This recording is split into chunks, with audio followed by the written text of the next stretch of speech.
하나님의 은혜와 평강이 모든 성도님들의 삶에 가득하시기를 축복합니다. 특별히 다가오는 5월은 믿지 않는 가족들이 하나님께로 돌아오는 놀라운 은혜가 각 가정마다 넘쳐나시기를 바랍니다. 창세기는 크게 두 개의 파트로 구분해 볼 수 있습니다. 1장에서 11장까지는 원 역사를 다루고 있고 12장에서 50장까지는 족장의 이야기가 펼쳐집니다. 오늘 본문의 말씀은 원 역사의 마지막 부분에 기록된 말씀입니다. 창세기에는 많은 신학적인 주제들이 담겨 있지만 특별히 핵심적인 테마 중 하나는 죄입니다. 아담과 하와는 선악과를 따먹는 불순종을 행하게 되죠. 그리고 가인은 동생 아벨을 살해하는 일이 일어나게 됩니다. 하나님께서는 죄로 관영한 그 세상을 물로 심판하시는 사건이 바로 노아 홍수의 이야기입니다. 홍수 심판 후에 새롭게 시작된 세상은 어땠을까요? 그전과는 전혀 다른 하나님의 말씀에 순종하는 세상이 되었을까요? 그렇지 않았습니다. 홍수의 심판이 있고 얼마 지났는지 알 수는 없지만 시간이 얼마 흐른 뒤 사람들은 다시 바벨탑을 쌓는 일을 벌이게 됩니다. 하나님께서는 사람들이 건설하는 성읍과 탑을 보시려고 내려왔다라고 5절 말씀에 기록합니다. 하나님께서 내려오셨다라는 것은 그 사람들의 의도를 파악하시려는 것이죠. 그들의 의도가 악함을 아시고 하나님께서는 그들의 언어를 혼잡하게 함으로 온 지면으로 흩으셨습니다. 하나님께서 파악하신 인간의 의도는 어떤 것이었을까요? 인간이 바벨탑을 쌓게 된 근본적인 이유가 무엇이었냐라는 물음입니다. 4절 말씀에 기록하기를 성읍과 탑을 건설하여 그 탑 꼭대기를 하늘에 닿게 하여 우리의 이름을 내고 온 지면에서 흩어짐을 면하자라고 말하고 있습니다. 이 말씀을 통해 우리는 바벨탑을 쌓게 된 목적을 세 가지로 발견해 볼 수 있습니다. 먼저는 성읍과 탑을 건설하여 탑 꼭대기를 하늘에 닿게 하는 것입니다. 왜 이들은 하늘까지 닿는 높은 탑을 쌓으려고 했던 것일까요? 바벨탑을 쌓기 직전에 있었던 사건을 떠올려 보시면 홍수의 심판이 있었습니다. 사람들에게는 홍수의 심판이라는 트라우마가 아마 남아있지 않았을까요? 비가 많이 와서 집이 잠겨 보신 분들이 혹시 계신지요? 홍수가 잦은 지역의 사람들은요, 비가 조금 내리기만 하면 겁이 난다고 합니다. 또 물에 집이 잠길까 봐 걱정되는 것이죠. 사람들이 높은 탑을 건설해서 홍수의 무서운 심판을 피해 보려고 생각하지 않았을까라는 이야기입니다.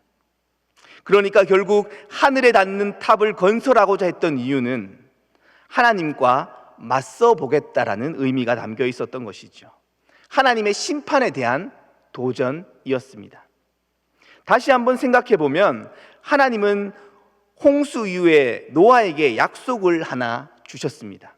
그것은 다시는 물로 심판하지 않겠다라는 약속이었습니다. 그것은 무지개라는 약속의 징표를 주시기도 하셨죠. 그럼에도 불구하고 하늘에 닿는 탑을 쌓은 것은 하나님의 약속을 믿지 못하겠다라는 의도까지도 내포되어 있는 사건이었습니다. 역사 비평적으로 접근하는 학자들은 그 당시 기술력이 건축을 했을 때 한 20층까지 쌓아 올릴 수 있을 정도의 수준밖에는 되지 않았다라고 추정합니다. 지금의 눈으로 보면 아주 미천한 기술이지만 그 당시로 봤을 때는 최첨단을 달리는 기술이었습니다. 3절 말씀에 보면 돌 대신 벽돌을 사용하고 진흙 대신 역청을 사용했다라고 말하고 있습니다. 자연 그대로의 그러한 자재를 사용했던 것이 아니라 인간의 힘으로 그것을 자재를 가공하는 재료들을 사용해서 더욱더 견고한 탑을 쌓을 수 있는, 견고한 건물을 쌓을 수 있는 그러한 기술이 개발되었다라는 의미입니다. 이러한 바벨탑을 지음으로써 자신의 힘을 자랑하며 하나님이 더 이상 자신들의 삶에 필요하지 않음을 과시하고자 했던 것이죠.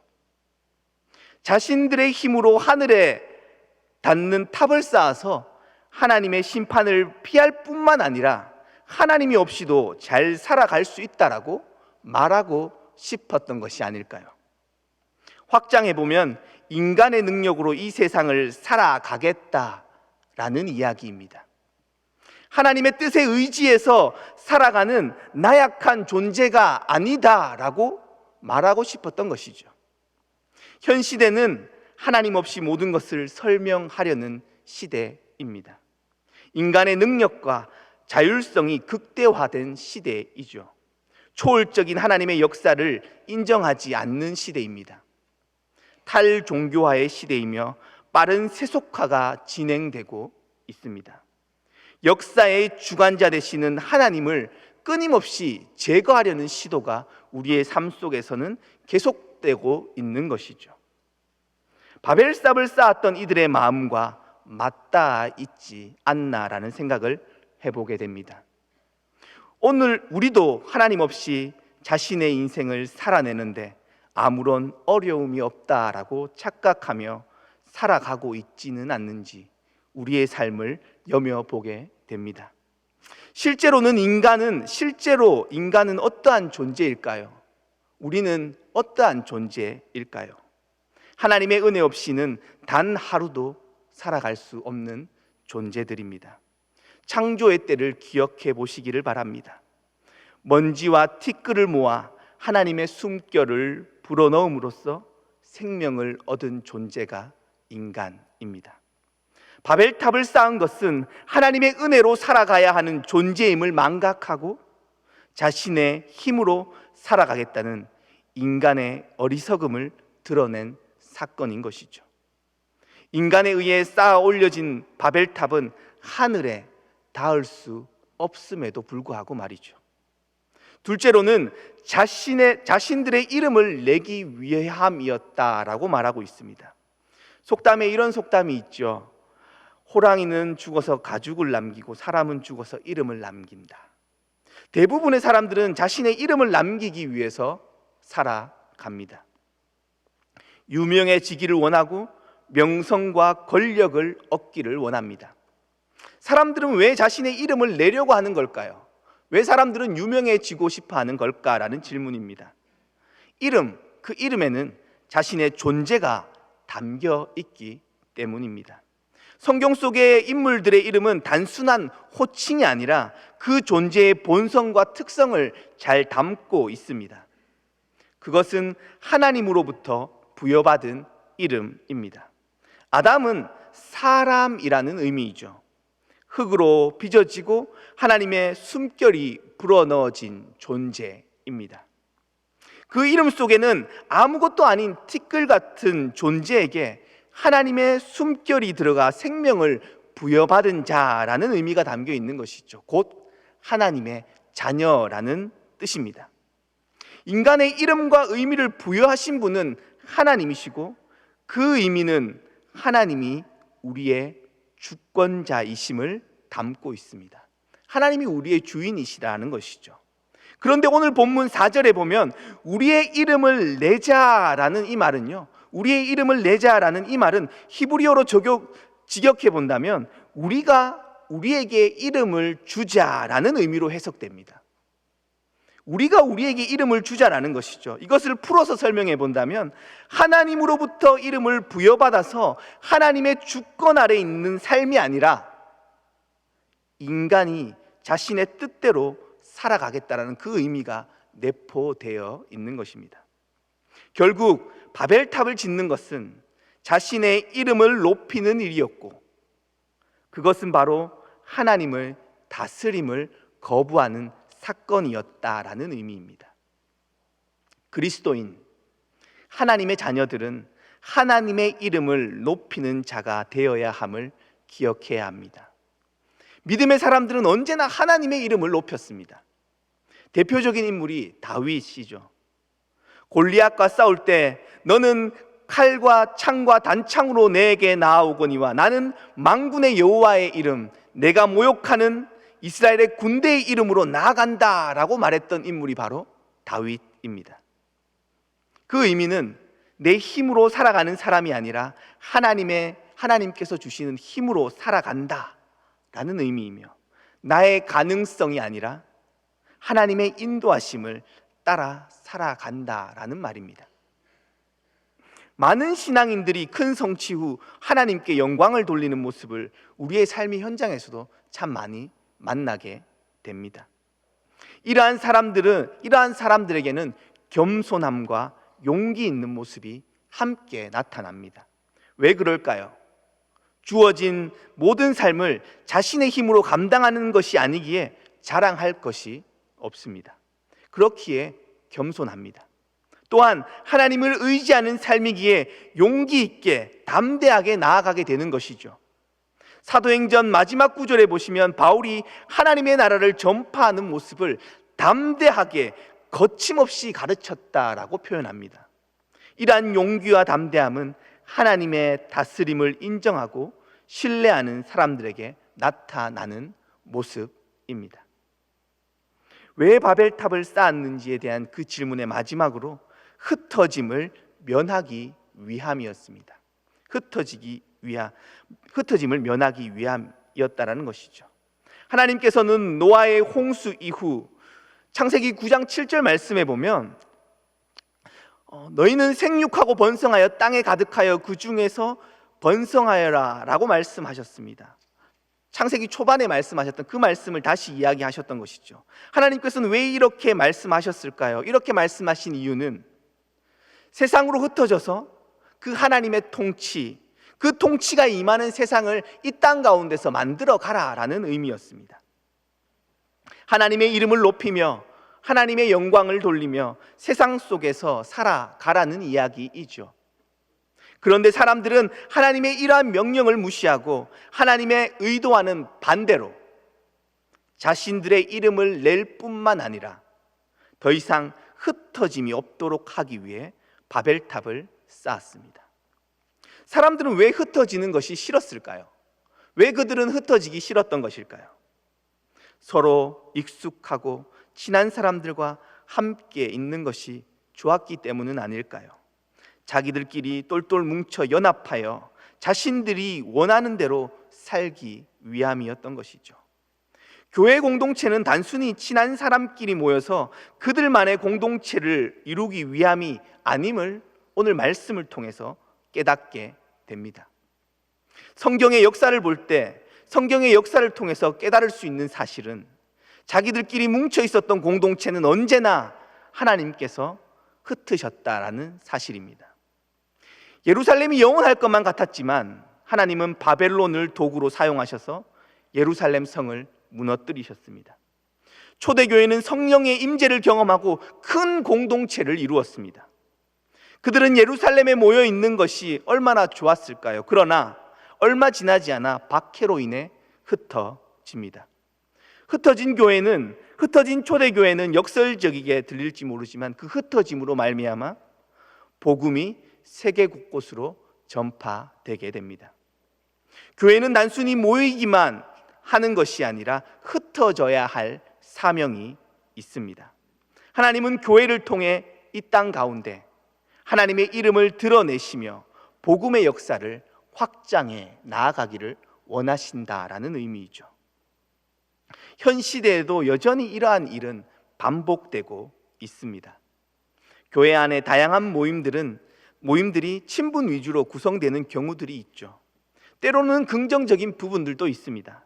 그러나 교회는 단순한 사교 모임이 아니며 교회 내의 다양한 모임들은 주신 달란트와 그 부르심의 사명에 따라 모여지고 흩어져야 합니다.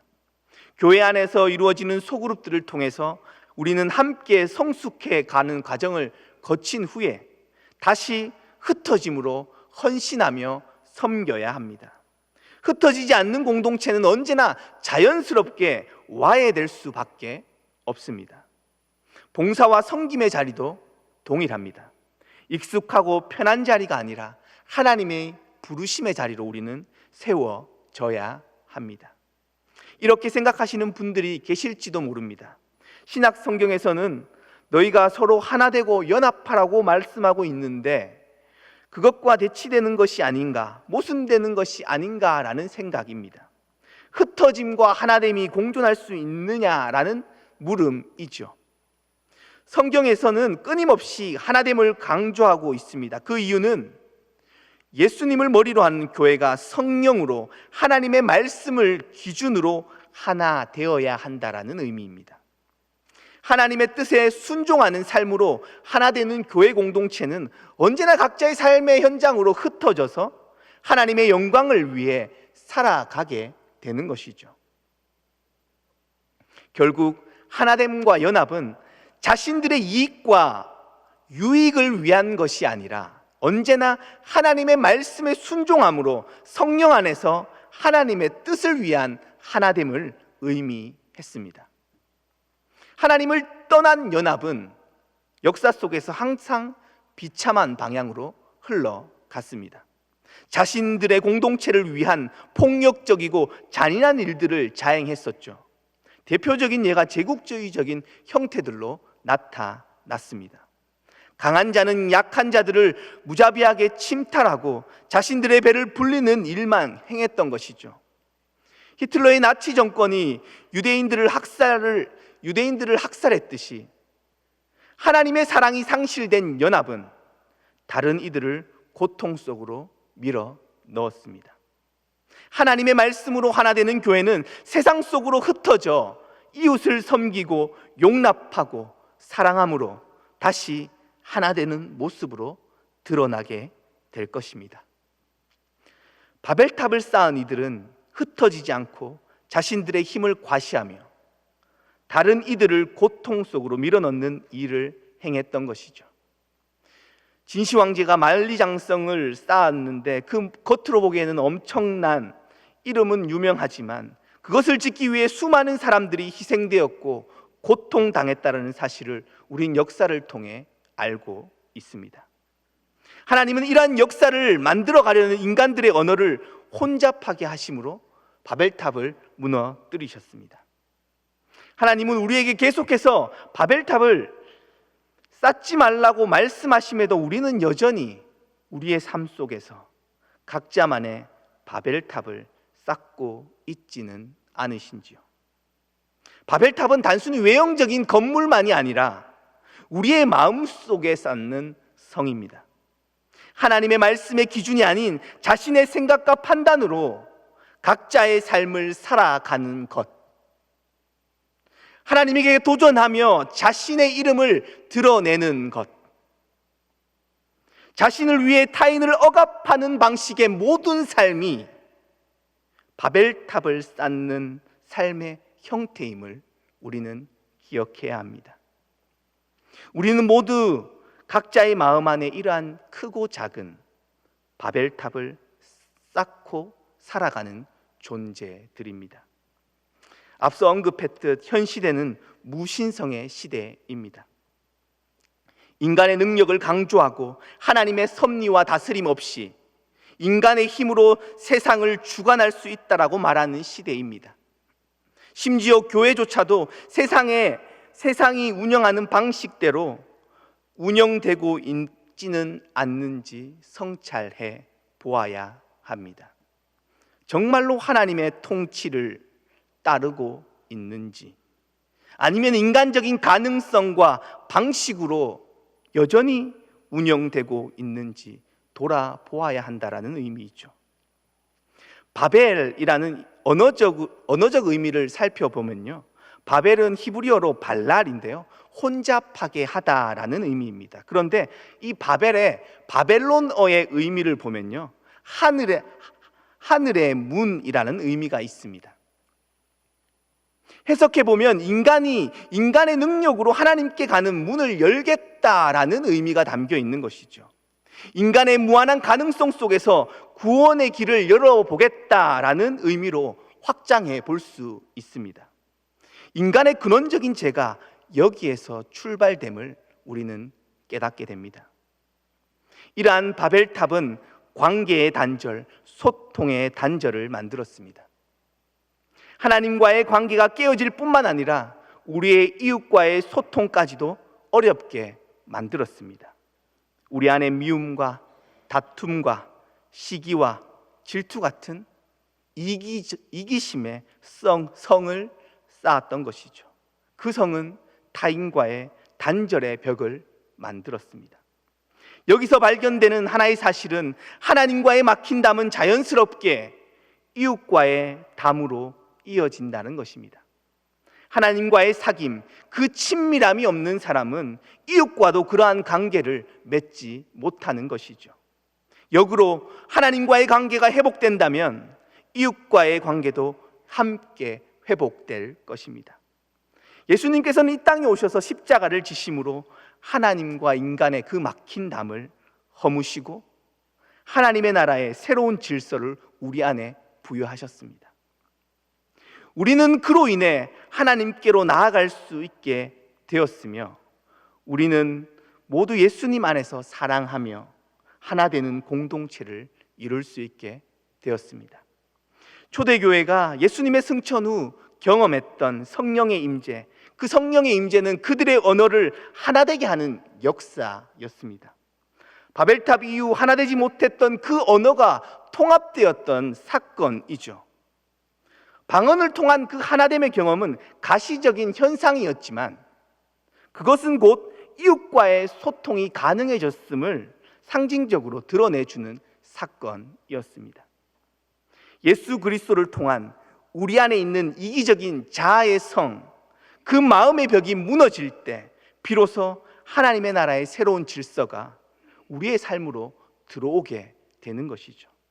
삼위일체 하나님의 전적인 은혜만이 우리의 딱딱하고 굳은 그 완고한 마음을 허물 수 있으며, 그때 비로소 선물과 같은 진정한 하나님의 샬롬, 하나님의 평화가 우리에게 경험될 것입니다. 에베소서 2장 20절에서 22절까지의 말씀으로 오늘의 말씀을 마무리하고자 합니다. 너희는 사도들과 선지자들의 터 위에 세우심을 입은 자라. 그리스도 예수께서 친히 모퉁이 돌이 되셨느니라. 그 안에서 건물마다 서로 연결하여 주 안에서 성전이 되고, 너희도 성령 안에서 하나님이 거하실 초소가 되기 위하여 그리스도 예수 안에서 함께 지어져 가느니라. 우리 안에 쌓은 바벨탑, 우리 안에 쌓은 그 바벨탑이 무너지고 우리 마음에 성령 하나님이 거하실 거룩한 초소가 되며 예수 그리스도로 인해 새롭게 함께 지어져 가는 제1의 공동체 되기를 주님의 이름으로 축복합니다. 기도하겠습니다. 사랑의 하나님, 바벨탑을 쌓았던 사건을 돌아보게 됩니다.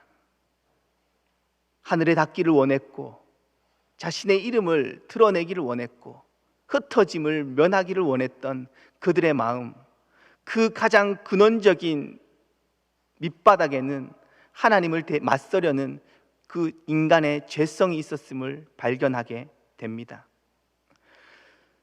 우리는 그 죄성을 극복하며 다시 하나님께로 나아가기를 원합니다. 예수님께서 열어 보여주신 그 길 따라 하나님 하나 되는 공동체 되게 하여 주시고, 정말로 그 사랑 안에서, 그 놀라운 사랑 안에서 우리의 받은 그 축복과 그 놀라운 은혜들을 세상 속으로 다시 전하는 믿음의 공동체, 사랑의 공동체 되게 역사하여 주옵소서. 예수님의 이름으로 기도합니다.